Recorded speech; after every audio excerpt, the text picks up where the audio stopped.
Hello everybody, this is Nick Clare from Electric Bike Action. Today I came into the local e-bike shop where my brother works, and he's going to help us disassemble our rear hub, take the rear hub motor wheel combo off the bike and reinstall it. So if you need to change a tire or put a liner in, it can be a really challenging thing. It's not like a normal bike. First of all, it's really heavy. The bike itself is heavy. So we have a stand here we're going to use today. These are like almost $300. If you don't have a stand, you may want to get a friend to help you lift the rear end up. You're going to get the rear wheel off and then maybe set it down on the ground. So a couple things people sometimes forget is you're going to need zip ties because we're going to be we're going to be unplugging the electrical cable, and those are held on with zip ties to the rear part of the frame. So you're going to want these. You're going to want the proper size socket to take the nuts off here. And obviously the snips to get the zip ties back on, and then cut the excess of the zip tie off when you're all done. So let's get started. We'll start on this side, right, Nick? Yep. Taking the power off? Yep. So you're going to cut the zip ties, but be really careful not to cut into the wire. Make sure you're not, just be careful that you don't cut into that wire because that would be costly. And here's something that's not on every model, but this one has a light wired in, so there's another wire in the way. We're just going to make sure that's going to be out of the way when the wheel drops out. Great. Okay. So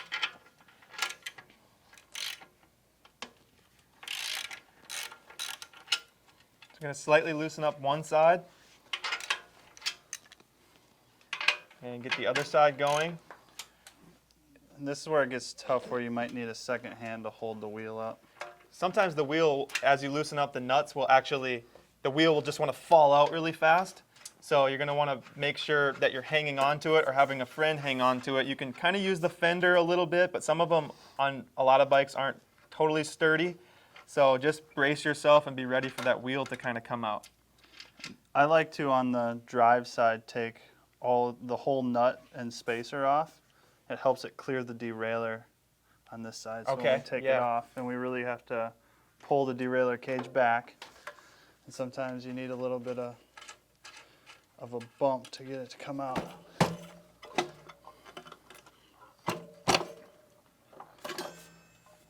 Just like that. Okay. Not too bad. Okay, and the most important thing is to remember how it came out. So on the drive side, we have one spacer here, with the little tab pointing out. So you want to remember that, because if you get a spacer mixed up, you can really mess up the alignment and mess up your bike pretty good, actually. Okay. Okay. Should we just put it back in? So we're not doing any tubes or anything.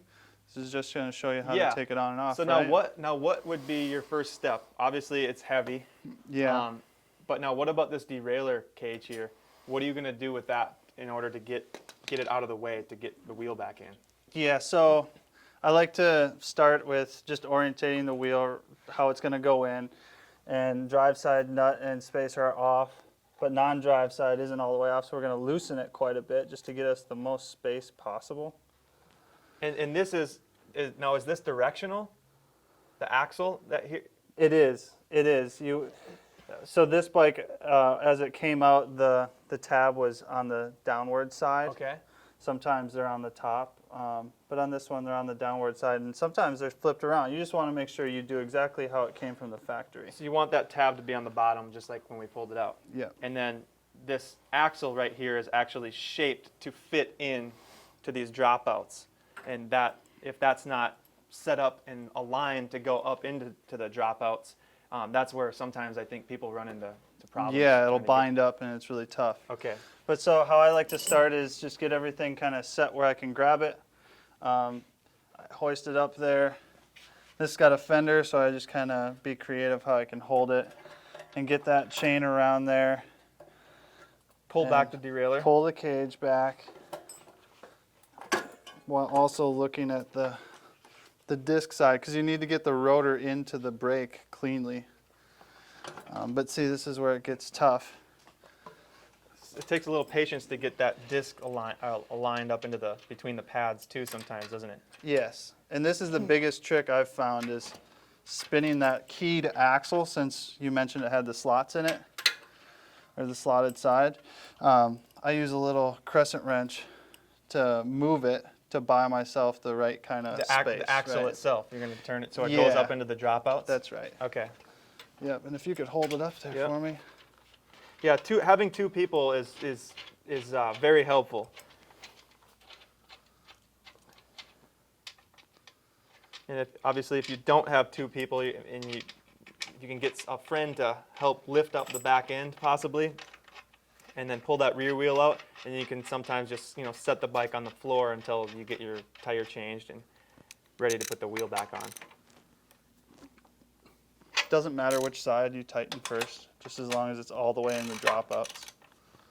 So making sure the wheel's all the way up into the dropouts before you fully tighten it? Yep. Okay. Okay, that should be it. Give it a good spin, and nothing's binding or weird, so it should be good there. Okay. And you got our zip ties. Yep. So this is probably your most important step, right? So you have power. This is the biggest step not to mess up, right? You gotta zip tie your cable back on and make sure you have power for your next ride.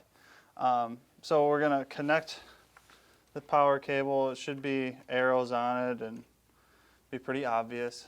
Some of them kind of twist together like this connector, and some of them don't. Some of them just kind of plug together, right? That's right. But making sure those pins aren't getting hung up in there and bent will be important. Yep, that's probably your biggest thing. And remember, this bike had the light, so we have the cable leading to it, and we're gonna put it right back where the factory had it.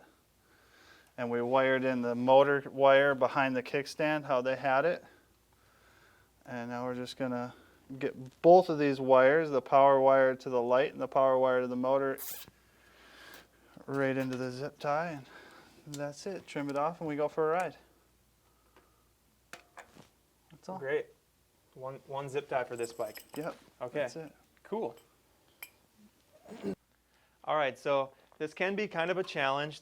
These rear hub drive motors in the rear wheels like this, especially on the fat tire bikes, can be very heavy.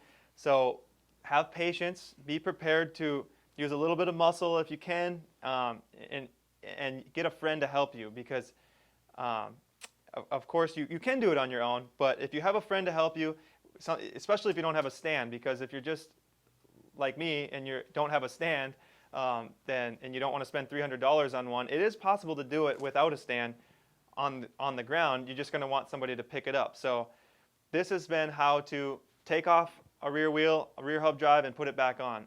If you guys liked it, if it was helpful for you, comment below, ask us questions for future videos, and go check out our website at electricbikeaction.com. Check out Instagram, Facebook, and we'll see you guys in the next one.